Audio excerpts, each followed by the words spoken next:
Hello, this is Elliot from ETJ English and welcome to another lesson. Today we're talking about manners, a really important part of English.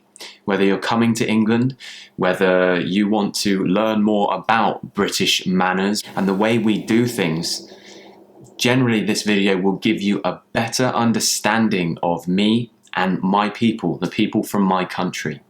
Now this is a list of about 5 things that we do which you should always consider, always think about if you're ever coming to England or you ever meet a British person. And some of these rules do apply in other countries also. But because this is a British English channel, we're just talking about British English right now. And some of these, some people do, some people don't do. But this is generally what I know about British manners.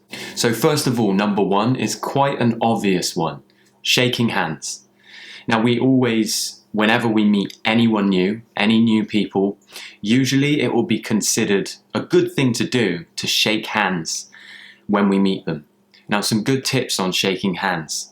Make sure you do quite a good, firm, strong handshake. Don't break their hand, so just not too hard, not too soft.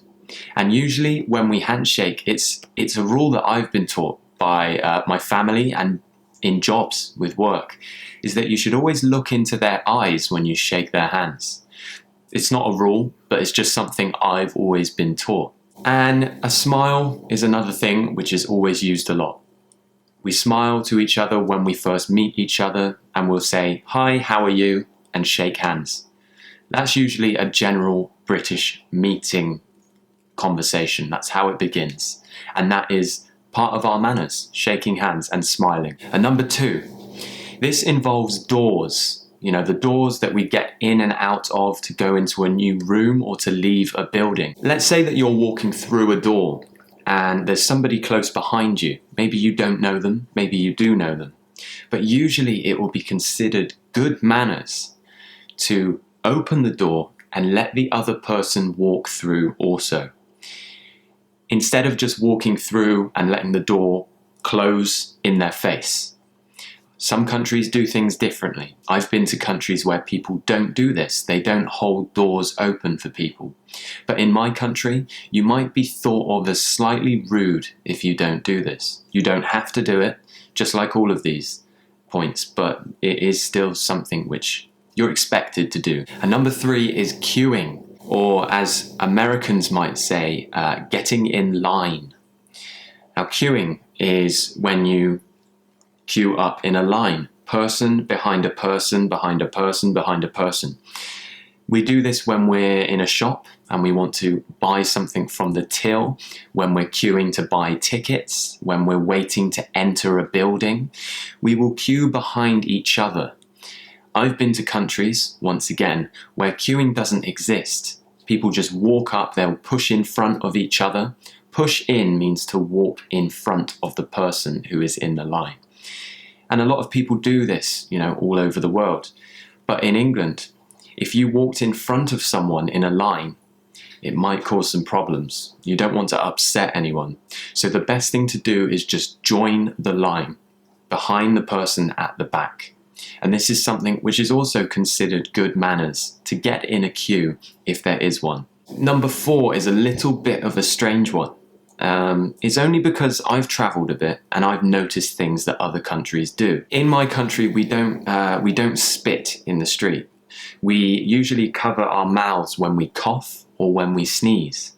And another good point is when somebody sneezes, sometimes it's considered polite, maybe if you know them, to say, "Bless you," after they sneeze. It's a strange thing, and I know in other countries people say different things, but this is what we do. We say, "Bless you," when somebody sneezes. And number 5 is probably one of the most important ones, because a lot of people don't understand this about the British people. And it's the words please, thank you, and sorry. These words are overused. They're used too much in the British language. And it's just part of our culture. We might sound like we're sorry for everything. Even if we accidentally bump into someone on the street, we'll say sorry. If we interrupt someone, we will say sorry. If we do something which we think might have annoyed someone, we will say sorry. And it's the same with please. Whenever we ask for something, we always say please. Whenever somebody gives us something or does something for us, we will say thank you.